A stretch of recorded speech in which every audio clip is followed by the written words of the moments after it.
If I want to gain the ability to influence you, well then what I have to do is give you the ability to influence me. And when I say, hey, here's what we're trying to make happen. Here's what I want to do. And you say, well, I think we should do it like this. You know what I should say? Okay, well, let's take a look at that. The more I allow you to influence me, the more open your mind gets for me to influence you. So that's what I'm gonna do. I'm gonna allow you to influence me, and the more I allow that to happen, the more influence I'm gonna have. Respect, same thing. If I treat you like you're a plebe, like you don't matter, you're not gonna respect me at all. But if I treat you with respect, when you try and talk to me and I listen and I respect what you're saying and I try and understand it fully, then your respect for me is gonna go up as well.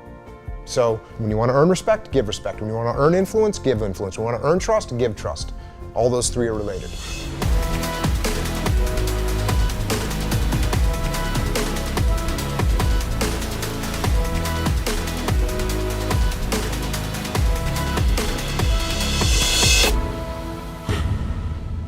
Thanks for tuning into this episode of Impact Theory, sponsored by our friends at Skillshare. Enjoy the episode. Hey everybody, welcome to Impact Theory. Today's guest is a retired U.S. Navy SEAL officer and New York Times bestselling author. He's also the host of the top-rated Jocko podcast and the co-founder of Echelon Front and partner in Origin, Maine. During his time in Iraq, he was awarded the Bronze and Silver Stars for his actions in battle, and under his leadership, Task Unit Bruiser became the most highly decorated special operations unit in the war. So please, help me in welcoming the author of Extreme Ownership, The Dichotomy of Leadership, and most recently, Leadership, Strategy, and Tactics, the decorated combat veteran and children's author, Jocko Willink. Thanks, Robert. Appreciate it. Thanks for being here, dude. Doing good. So your thoughts on leadership have been really impactful for me. I have a list, because people would ask me all the time what books I read, because in no uncertain terms, my success is in direct correlation to the number of books that I've read. And so people started asking me, like, what have you read? How did you change your trajectory in life? And so I made sort of my ultimate playlist of books. And Extreme Ownership, I think, comes in number 2 behind the only book that I think is maybe more foundational, which is Mindset by Carol Dweck. But when I read your book, man, I was like, fuck. The notion of just own it, like take it in, own it, own the solution as well as the problem, was really transformative for me and has played out wonderfully in terms of my business relationships. So seeing you continue to go deeper on themes of leadership and now making a field manual has been really exciting for me. What are some of the rules of leadership that you wanted to get across in the new field manual? So what happens is, with Extreme Ownership, with the dichotomy of leadership, we get these principles across to people, and we did it in the most simple, straightforward possible way that we could, which is we tell a war story, we tell what the principle is, and then we show an example from the business world. And I'm saying we because I wrote these books with a buddy of mine, Leif Babin, that I was in the SEAL teams with. And so that's what we did, and it's pretty straightforward, but we have a consulting company too. So as we go around and talk to people, we start hearing questions, and then I have a podcast and people send me questions all the time. And these questions are really about, how do I take these principles? Because they get the principles, they can explain the principle, they can quote you the principle, but then they get faced with a problem and they don't understand how to actually apply the principle. So on my podcast, I was answering these questions all the time of, hey, what do I do when my boss wants all the credit? What do I do? And what do I do when I've got a young individual that has a lot of potential, but they're not really taking advantage of it? They're not motivated to make things happen. What do I do then? And question after question after question after question. And I realized, okay, I need to actually put these principles in a field manual that people can pragmatically take the lessons, take the principles, and apply them to what's happening in the world. And that's what I try to do in the new field manual. So I'm writing a book now that's sort of conceptually about building yourself, how you use beliefs, values, your sense of identity, all that stuff to change the direction of your life by changing the way that you think. One of the things I'm finding most difficult in putting the book together is like the order. So what do you need to understand first? What do you need to do first? When you were putting this together, you have like 80 some chapters. How did you decide the order? Like, what is leadership building block number one? Well, actually what I did was I started off with what I considered leadership building blocks 1, 2, and 3 from my life, from the SEAL teams. When I got to the SEAL teams, my first 3 SEAL platoons, this is the 1990s, there's no war going on, and I looked at these situations and said, okay, these are things that I took from these specific events or these specific scenarios, and I applied those for the rest of my career and for the rest of my life, and I apply them today. And so what I did was I started off by telling these 3 stories about my first platoon, my second platoon, my third platoon. My first platoon, to summarize the story, we were doing a training operation. We get into this tactical situation. Everyone in my platoon is focused on one area. Everyone's looking down their weapons, waiting for a threat to expose itself, which means you got 16 guys looking down their weapons, and I'm waiting for someone to make a call. I was a new guy. I'm waiting for someone above me in the chain of command to say, hey, move here, or hey, move forward, or make some kind of a decision. And as I'm waiting, no one's doing it. So I'm a new guy. I'm scared to say anything, and I know I shouldn't say anything, so I'm just waiting, and no one's giving an order. No one's giving any direction. So I wait longer. And this goes on for probably 30 seconds or a minute, which is a really long time when you're trying to take down a target. And finally, I said to myself, all right, I'm gonna see what's going on. So I actually point my weapon at the ceiling, and I take a step back, and I just look around. And I see that every single person in my platoon, including my platoon commander, including the assistant platoon commander, including the platoon leading petty officer, everyone is just focused on their weapons, and no one's making a decision. And I can see this. And because I'm looking around, and I'm detached from the scenario, just by 8 inches, I stepped back and looked around. I can see what decision needs to be made. And so I summoned up as much courage as I could as a new guy, because new guys don't make decisions. And I said, hold left, clear right, which was a basic command that we had rehearsed and we would practice. And I expected someone to say, shut up, Jocko. But instead they repeated the command. They all said, hold left, clear right, which means we were gonna execute it. And sure enough, the guys on the left held and the guys on the right cleared, and we got done. And instead of someone saying, hey, you need to keep your mouth shut, like one of the more senior guys said, hey, good job up there, way to make a call. So I looked at it and I said, wait a second, how could I have, as a new guy, have made a decision in that situation that was better than what the more senior, more experienced guys were making? And I realized it was because I took a step back and detached from it. So at that moment, I said to myself, okay, from now on, when I get into these tactical scenarios, I'm gonna take a step back and I'm gonna try and look around and I'm gonna try and detach myself from the chaos and the mayhem. And I started doing it all the time. In every tactical situation, in the land warfare, in the mountains, in the urban environments, I was doing it all the time. And I was able to see what was happening. It was like a superpower to be able to see what was happening and make decisions. And so then I actually started doing it when I was having conversations. And if you and I were in a disagreement and you started getting emotional, instead of me getting emotional back at you, I would just take a step back and be like, oh, okay, he's really concerned about this. Why is he so concerned? What does he see that I don't see? And I started actually just detaching all the time. And that became a very powerful tool in leadership that I use to this day. My second platoon, we have a great platoon chief, we have a great platoon LPO, we have a great assistant platoon commander, but our platoon commander, the guy actually in charge of the whole platoon, he's not very experienced. He had come from a different job in the Navy, so he didn't have a lot of experience, and which is fine. It's okay to be inexperienced as a leader. You can get through that. As long as you're humble and you listen and you take advice from other people, you should be able to do fine. No one expects you to know everything as a leader. But he didn't do that. He didn't listen. He didn't take advice. He didn't take guidance. Everything was like his way or the highway. And eventually, we in the platoon got kind of fed up with it. And we had a mutiny inside of our platoon. We went to our commanding officer and said, hey, sir, we don't want to work for our platoon commander. He doesn't listen, he's arrogant. And eventually what ended up happening was this guy got fired. as our platoon commander. And that left an impact on me because as I'm watching this going, I'm thinking to myself, why don't we like this guy? Why doesn't anyone want to listen to this guy? Why don't we want to follow this guy?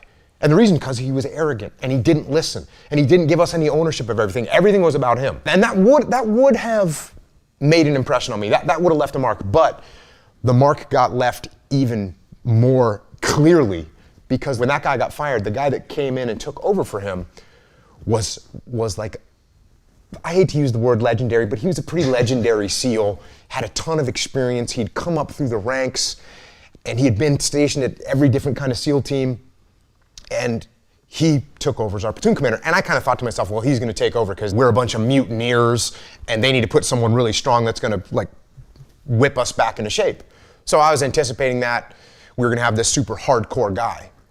And this guy shows up and he's got a nice smile on his face and he's super humble.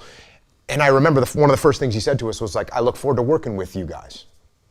And I was, that word right there, I'm gonna work with you guys. Not I'm in charge, I'm glad I'm taking over, I'm glad to be your commander. It was nothing like that. He said, hey, I'm looking forward to working with you guys. So all of a sudden it was totally different. And he started putting us in charge of things.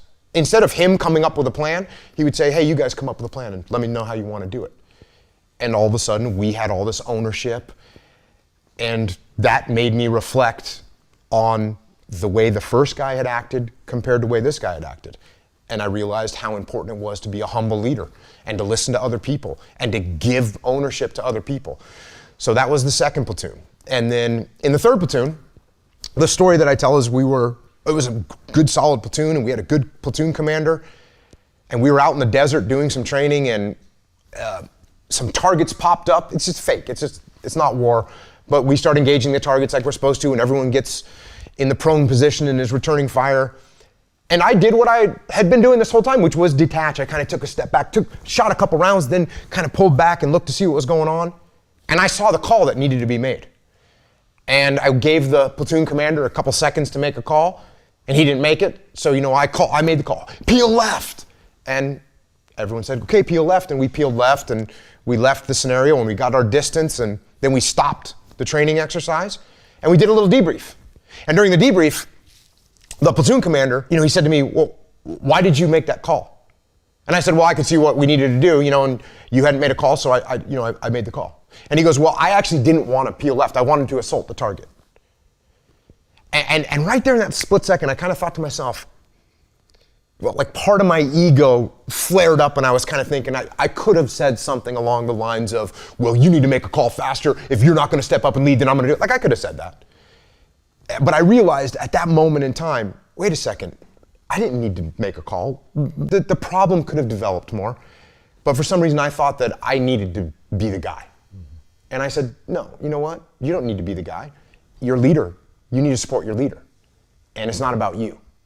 And so that right there also changed my attitude because then, from then on, in my career and in my life, I realized, hey, I don't always need to be the center of attention, which is what our ego wants us to do. Our ego always wants it to be about us. And it's not about us. It's not about us at all. In fact, in a situation like that, where the platoon commander wants to do something, maybe he sees something that I don't see, maybe he's got a different strategic objective that he wants to accomplish, and I'm undermining that. And what does that do to our platoon? Hey, it makes me feel great, because I think, oh yeah, I might not be the guy in charge, but I'm out here making the calls. That's your ego. And what you have to do is subordinate your ego and be supportive of the person that's in charge, and you move forward together as a team, because that's what it's about. It's not about me, it's about the team. And so when you ask me, how do I start off the book and how did I figure out what order to go in? That's what I started with, these three kind of foundational things. And I built on those things. And obviously the book Extreme Ownership, which you mentioned, that became kind of the core tenet of the way I think. But those seeds were planted in those earlier platoons. And so, although I built upon those things, it was those three fundamental lessons that I started with, and so that's what I started the book with. No, and that you get that sense, and the way that you structured things, they do build on each other, and it's, building a mindset and having the principles to act through is, I think, really effective. And you call it out as being a field manual, and I think it feels like that, like even if that had not been on the cover, you start to get the sense of, okay, wait, one thing is going to stack to the next, is going to stack to the next. And also there are sort of larger movements in the book. One of them you touched on a little bit here, I'd like to go deeper on, is the notion of relationships. And you talk about how important relationships are and how, especially in the military, in such high pressure situations, how do you build those relationships so that they're really meaningful, so that in the dichotomy of leadership, you talk a lot about you can be too friendly, but you can also be too distant. So in a field manual sense, how do I, and I ask myself this as the CEO, right? There are days that I want to come and play with my teammates, right? Like I care about them and I want them to know that I really do care, as a human being. And so you want to sort of be in it some days and play and just be, one of the guys, as it were. But I do worry about going too far and then you don't have the distance to get the things done that need to be done. So how do you build those kind of lasting and useful relationships? Yeah, this is, when I say that relationships are the most important thing in getting things done, when I look back at my career in the Navy and the SEAL teams, just about every single thing that I ever did was through relationships. So the amount of times that I looked at one of my subordinates and said, no, you will do what I'm saying because I'm in charge, I don't think I actually honestly ever said that one single time. I think it was always, hey, this is what we got to get done. How do you think we should do it? Do you think this is smart? And it was all based on relationships and up the chain of command too. There was never a time that one of my bosses said, hey, Jocko, shut up and you do what I told you to do. There was never a time that one of my bosses said that to me. There was, if I had a question, if I pushed back, they gave me legitimate answers. If they didn't have good answers, then they would modulate or change what it is that they were telling me to do. So this idea of having relationships up and down the chain of command, and there's a word that people bring up a lot, and I think they're pretty interchangeable, and it's relationships and trust, right? Trust is built on relationships. Relationships are built on trust. If you don't trust me, we don't really have a relationship. Right. The more deeply you trust me, the better relationship we have. So how do I build trust with you? So if you're above me in the chain of command, well, this is one of those answers that's so obvious, it's crazy, but people actually fail to do this, which is if you ask me to do something as my boss, I do it, and I do it well, and I do it consistently, and I go above and beyond what you ask. And if you want me to deliver this project by this date, I deliver it earlier and I deliver it to the best of my ability above and beyond what you expected. And you say, oh wow, when I ask Jocko to do something, he actually does it. And that's where it starts. It starts with that right there, with me performing, me offering advice, me taking what you asked me to do and doing it. That's the number one thing. If we flip those roles, and now I'm in charge of you, how do I build trust with you? Well, what I do is I give you a project. And instead of me giving you a project and then saying, hey, here's how I want you to do this and here's how I want you to do the next part, instead I say, hey, here's a project, let me know how you want to do it. And then you go figure out how you want to get done. And I don't micromanage you and I don't ask you a million questions about and tell you, no, don't do it like that, do it like this. I let you do it. And what does that tell you? That tells you that I trust you. I trust you. And when I trust you, you start to trust me. And by the way, if something goes wrong, instead of me jumping down your throat and hanging you out to dry and making you an example in front of everyone, I say, hey, let's figure out what went wrong. Did I not support you well enough? Did I not give you what you needed? And so you realize, oh, he's not going to hang me out to dry. He's going to give me the support. He's going to try and teach me if something goes wrong instead of try and drop the hammer on me. And in order to do this properly, of course, let's say you just started working for me. The first thing I would hand you wouldn't be a massively strategic, important project and say, hey, here's a multi-million-dollar project. You take and run with it. I'll be over here. I trust you. You make it happen because I don't know you. How can I trust you if I don't know you? So I'm going to give you a smaller project. I'm going to give you something little to start on, and then you do that well, boom. Now I'm going to give you something bigger, and we continue to go in that direction until pretty much we get to a point where all I really have to tell you is, hey, this is the vision. This is what we're trying to make happen. Run with it. If you need to pass this barrier of whatever kind, let me know so I can let everyone else know. But it's on you. run with it. One thing that I think I've struggled with as a leader is my success is all predicated on being the unreasonable man. And I don't know if you've ever heard that quote. Bertrand Russell, I think he said, all progress depends, or the reasonable man conforms to the world, the unreasonable man insists that the world conform to him, therefore all progress depends on the unreasonable man. And I have literally proven that in my life. Like, everything has been an echo of everyone saying something couldn't be done, and then me going in, and it's a game I play called No Bullshit, What Would It Take? And then you figure out what it would take to do this thing that everybody else just writes off because they say it's impossible, going in and doing it. So then as things settle, and now it's not just me sort of having to be this chaotic madman to get everything done, you've got a team. The temptation is when you assign something to somebody and they tell you that that's impossible, the reaction is to basically give them all the parameters of the job and say, no, it is possible, go, go, go. And I think that ends up robbing agency from people, because I have to be so aggressive just to convince them that it is possible. And so where I would love to hear your thoughts is, how much of the parameters of the project do you give someone? Like, if you say, I know this can be done in a week, I know it can be done on this budget, and you say that, hey, get this done, and they're like, it can't be done. Then, of course, to convince them, what I do is I give them the path. And I say, well, if you did this, it would work. Do we agree? And then when they agree, they can go do it. But by then, I've now taken all of that ownership away from them, and they're just executing on exactly my plan. Mm-hmm. And so I know I'm not getting what you're talking about. So it's like, fuck, do I really just back off and go, I know it's not impossible, but it's impossible if I don't want to ruin this relationship. Mm-hmm. How do you handle situations like that? I ask questions.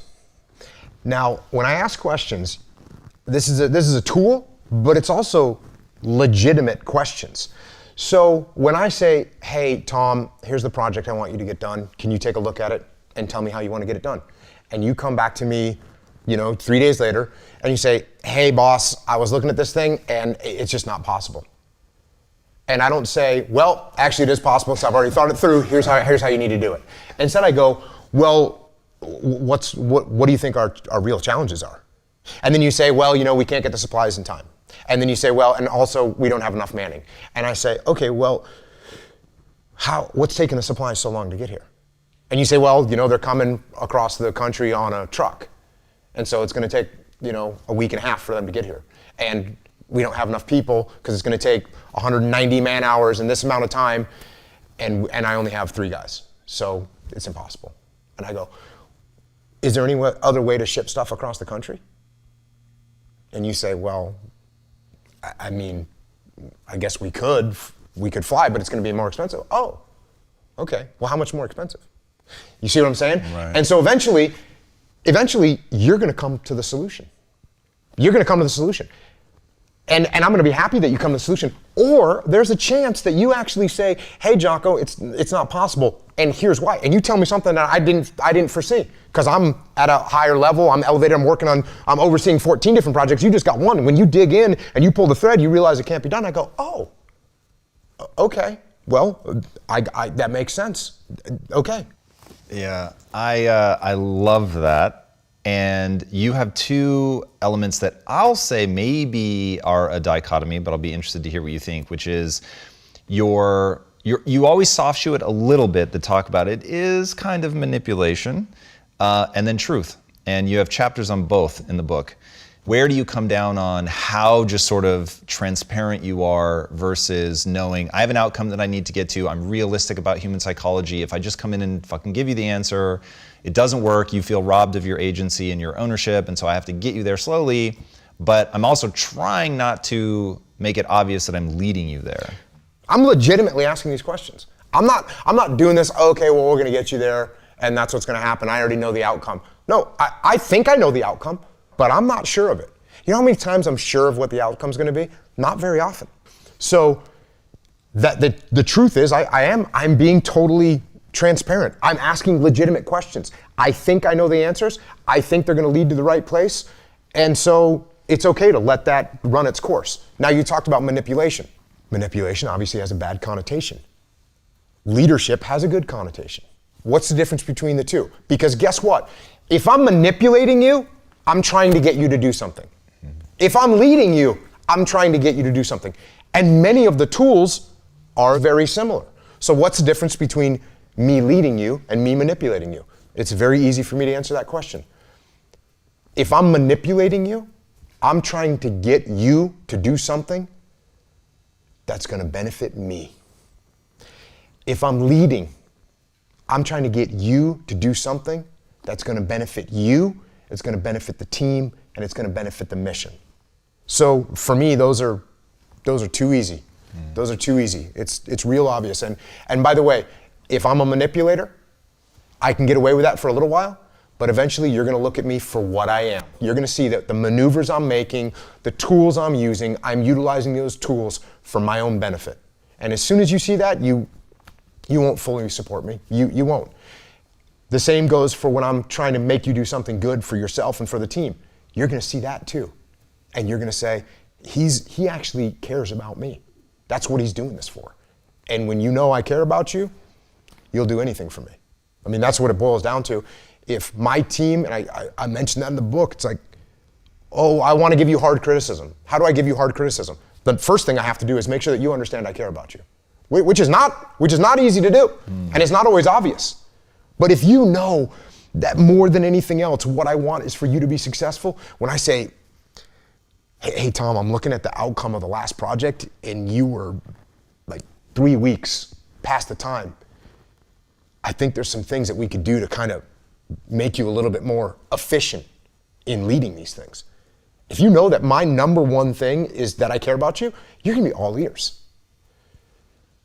To an extent. Because guess what percentage of the world is truly open for criticism? What's the number? Oh, it's tiny. There's so few people that are truly open to criticism. I always use this example, like if I went and talked to your company and got done and was like, hey Tom, it's great talking to your company. You got any feedback for me? And you said, well, yeah, I think you could have spent a little more time talking about extreme ownership. It would have been a little bit better for my crew. And in the back of my mind, I'm thinking, oh, really? Oh, you think? No, that's what we think. Even though I actually asked for feedback, I'm getting mad. My ego's perking up. So most of the time, people don't want to get that direct feedback. And in fact, sometimes when I hear people say, I'm just going to get direct with this person. I'm just going to let them know exactly what they're screwing up. Almost always, that's a bad idea. Now, and there's some people that sit there and they say, well, that's weak or whatever, but it's not. Because I'm going to get the message to you. I'm just going to deliver it in a way that you accept it more, that your mind is open to it. That's what I'm trying to do as a leader, as a friend, as someone that cares about you. Hey, look, I need to get this information to you. Now, this will escalate over time. And if I've tried, if I said, hey Tom, I think we could do this better, and you still fail. And I say, hey Tom, maybe you should try this, and you still fail. And then I say, hey Tom, I think this is the way you should go, and you still fail. And then I'm going to get to a point where I'm saying, listen, Tom, this isn't working. The way you are doing this is not working. And I told you this, and I told you that, and I told you the other thing. And what I'm trying to say is that you need to change this part of your game. It is hurting you. So sometimes it gets there, where I've totally exhausted every conversation that I can think of. You know how often I escalated to that point in my career, my life? Like almost never. Almost never do you get someone that is so thick-headed that they're not going to listen to you. And when they are, it's because they have a giant ego. It's because their ego, they can't see the fact that, oh, I'm making some real bad mistakes. And by the way, when you've delivered them that final message of like, hey, here's exactly what you're screwing up, what they say is, no, you just don't know what it's like in my shoes. And that's when you know you can't help them.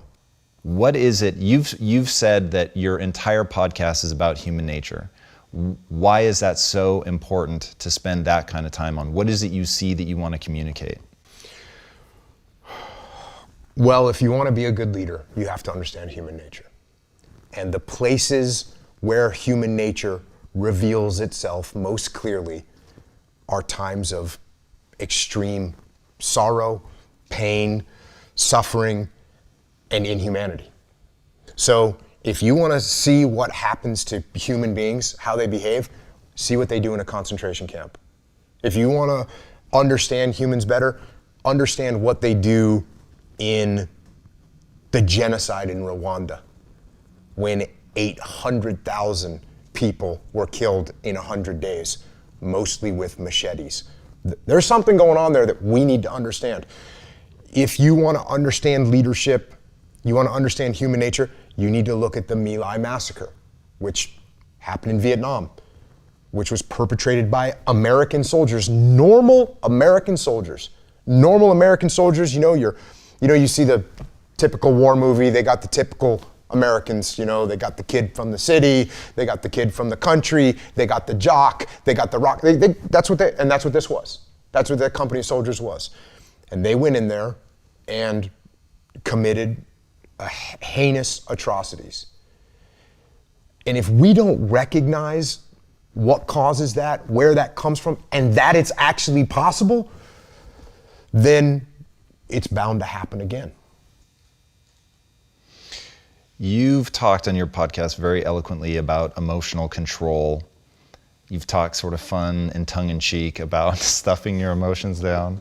How the fuck do you do that when the person you're standing next to who you love and care about just got shot? Like, how do you not Hulk out and just fucking shoot indiscriminately? That's one of the things you have to watch out for. That's why you have to understand human nature, right? Because you have to understand, and believe me, like my deployments to Iraq, I was 30 plus years old. My last deployment to Iraq, I think I was 34, 35 years old. But that's me. I'm a 35-year-old man with a wife and kids. I have guys in my platoons that are 20 years old, 21 years old, 22 years old. I need to pay attention to them because they're gonna have less insight into the world. And so it's gonna be challenging. So that's what we do. That's what leaders are there for. So we as leaders, we have to constantly look at that and say, okay, I've got that going on. And I need to control it. So when people start getting emotional, when guys get killed, how do I get control over that? Yeah, I absolutely have to control my own emotions because it's your guys. And believe me, when you lose one of your guys, you want to kill everyone. Everyone. And you know you can't. And you know you shouldn't. So you have to detach from your emotions, you have to get control of them, and you have to make sure that you lead your men in the right direction so they don't do something that is not the right thing to do. I imagine Brazilian Jiu-Jitsu is a really fucking extraordinary way of practicing that where, and look, man, don't get me wrong, I am in no way, shape, or form experienced in BJJ, but I know enough about it sort of from the outside to say sometimes the right answer, when it seems like you should be fighting and kicking as hard as you can, it's actually to relax. And so having to be somewhat counterintuitive, has that helped you? Like, I'm always trying to find the thing for the guy that isn't good at this yet. Like, what can he do to practice? Because you don't want to send him to Afghanistan right now and say, hey, go out on the battlefield and figure this out. So what can he do, or she do, to practice learning to get better control of their emotions? Well, it's interesting that you asked me that question. That one of my answers for people, when they say, hey, how can I get better at detaching and controlling my emotions, I tell them to start training jiu-jitsu. Because you're gonna get tapped out in jiu-jitsu. Your ego is gonna get smacked around so hard, you're gonna lose your mind.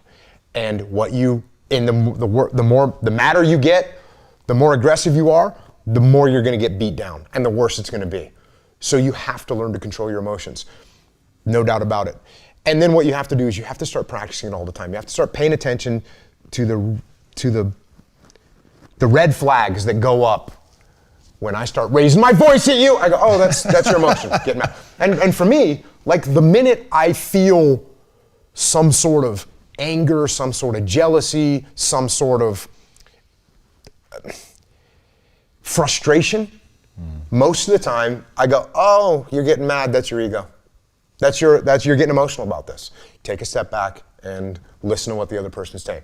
Take a step back and try and see it from their perspective. Take a step back and try and understand what they're trying to say.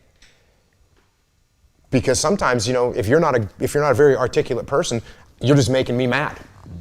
It's only because I don't understand what you're trying to say. Take a step back. Let's talk through it.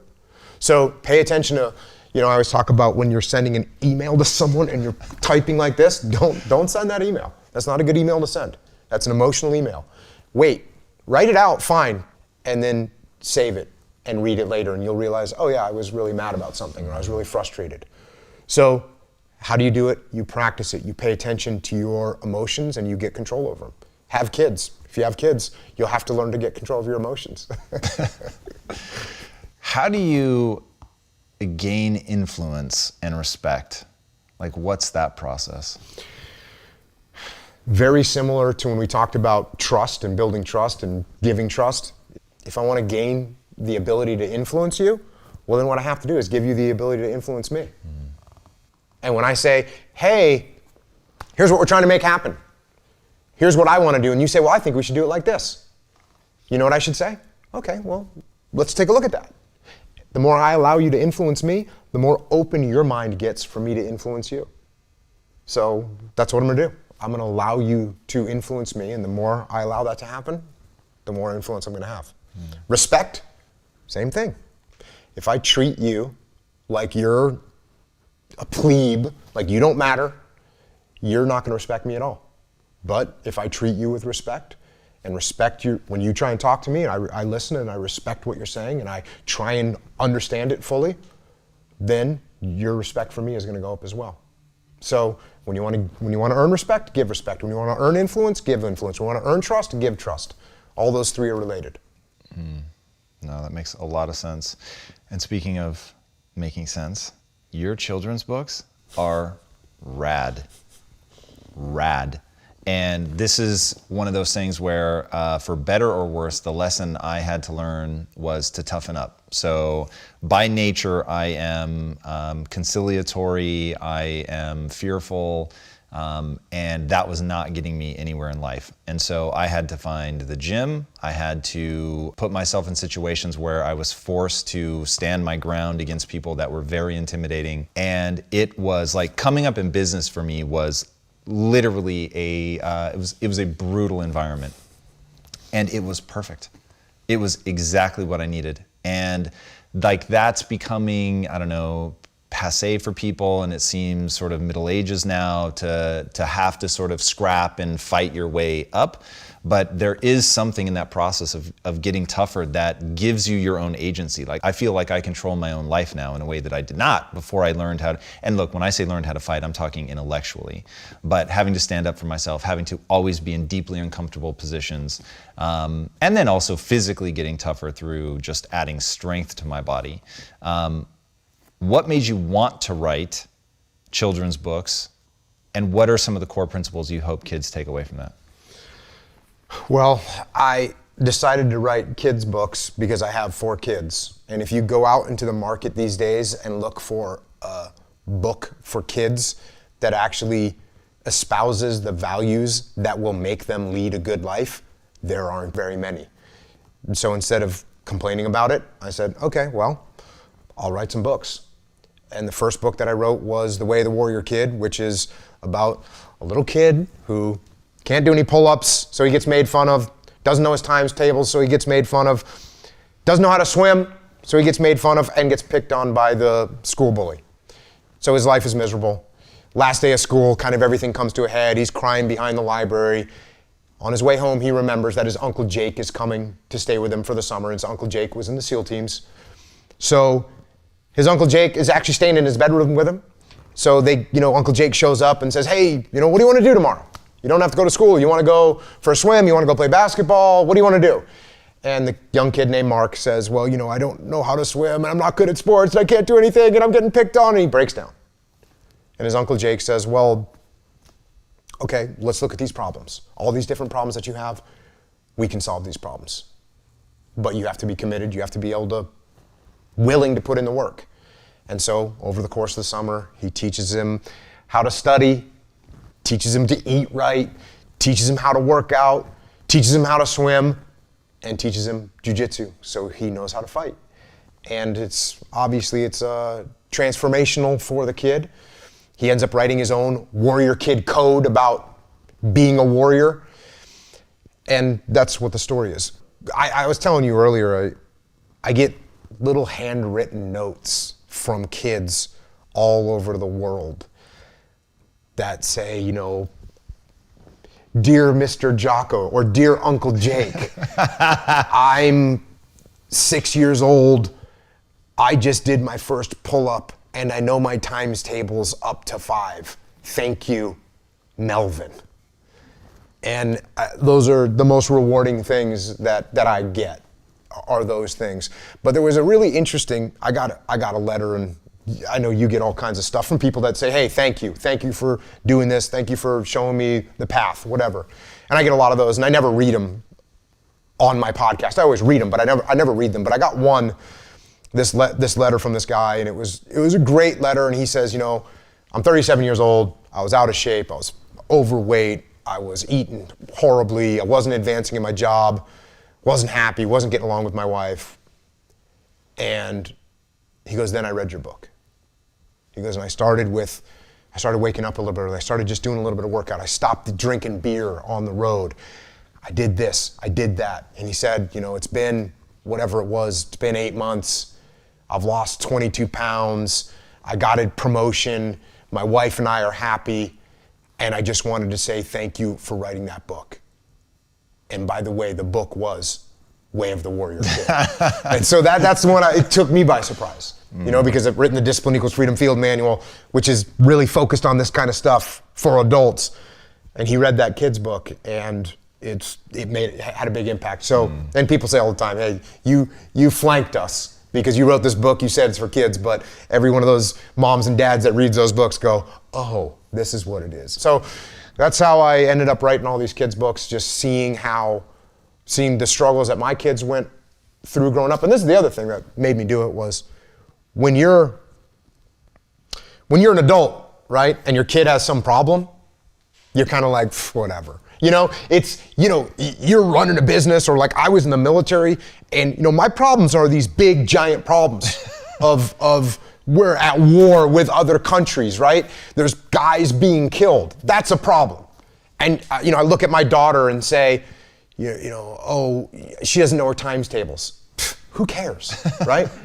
And what I realized is, when you're a kid, that's the whole world, right? The whole world is you feel stupid because you didn't know your times tables yet. And that's a real story. That story in The Way of the Warrior Kid was my oldest daughter, who's very smart, young. Well, she's old now and goes to one of the best country colleges in the world. So she's not dumb. But she came home from school one day and said, "I'm dumb." And I kind of said, "What are you talking about?" She said, "I'm stupid." I said, "What do you mean?" She said, "All the kids know their times tables and I don't know them." And I said, "Well, how much have you studied them?" And she said, "What do you mean?" And I said, "Well, you need to study them. You need to learn them." And so I sat her down, we made flashcards, and she studied them, and in an hour she knew all of her times tables. Of course, this is my fault, bad dad, I didn't teach her how to study, but, you know, in her mind, she thought she was stupid. But I said, "You're not born knowing the times tables, you need to study them." So if I can make that mistake as a dad that cares about his kids, how many other parents are making that mistake? How many other kids go through life and they go, "Oh, I'm stupid," or, "Oh, I'm not strong. I can't do any pull-ups. I'm not strong." Actually, have you ever done pull-ups before? No. Oh, guess what? In order to get strong, you got to do pull-ups. And I talk about this in the book. Sure. Are there some kids that are going to be able to do pull-ups out of the gate? Sure. Are there some kids that can learn their times tables really quickly? Sure. You're not going to be great at everything, but you can get better as long as you have the discipline, put your mind to it, and are willing to work hard. So there's the kids' books. Dude, they're so good. I remember as a kid in middle school, and we had to do pull-ups, and because my last name starts with a B, I was one of the first people to try. So it was like my friend Lauren Aarons jumps up, he just hangs, like, am I really supposed to be able to do it? And he lets go, I jump up, and I go to pull myself, and I'm like, oh, this actually isn't possible. Like, there is no way to pull yourself up like this. And I'm like, why are they having us do this? I couldn't understand. And then we get to Christian Russell, and he bangs out 22. And I was like, what? Like, that was so startling to me that somebody who had never done a pull-up before in his life could do 22. And I was like, yeah, we are not all born equal. Some people have some advantages. But unfortunately, the message, I did not have your book, and so I did not think, oh, I could get good at this. Yep. I just thought, I suck at this. And you might not be able to get to 22, 72, and if he worked out, he can get to 72. Right. But you can get to 17, you can get to 20, you can get to 1, which if you can get to 1, you can get to 3. If you can get to 3, you can get to 7. So many kids these days miss out on the fact the correlation between working and studying and pushing yourself to the results that you get. And that's one complaint that I have about, or I shouldn't say complaint, but it's what I think hurts kids is they don't connect what they're doing now with the future. I know I didn't. When I was a kid, I was, what's the future? It's tomorrow. The future is, the weekend. On Friday night, we're gonna go to Johnny's house and we're gonna play war. That's the future. You don't realize, you can actually set yourself up. What you're doing today is connected to the future. Okay, once you make that connection, you say, maybe I'll study. Maybe I'll train. Maybe I'll work out harder. You can start doing those things because you can improve and you can have a better life. If you have discipline now, it'll give you freedom in the future. Yeah, for sure. Have you gotten any pushback on the fact that the way he deals with the bully is learning to fight, which I think is genius and the obvious answer, but I wouldn't say it's the common answer? I don't think I've gotten any pushback. I'm sure there's people that hate me or whatever. I'm sure there's people that disagree and think that the method that you should do is turn the other cheek or try and talk your way out of it. The problem is you need to be in a position where you can talk your way out of it. Because if you're around a person that's a bully, they don't understand talking, they don't care what you say to them. They're gonna physically bully you. So if you don't have the physical knowledge, presence, ability to stand up and stop that, then you're gonna get abused. You're gonna get beat up. That's the horrible reality. I'm sorry. I'm sorry that it is that way. And as you know in the book, he's actually able to, once he has the confidence and the true ability, he stands up to the bully, and the bully is actually a weakling. He doesn't want to fight. But he'd never been challenged before, which is a very realistic bully. Bully, big kid, no one ever stands up to him because they're big. When someone finally says, I'll actually fight you if I have to.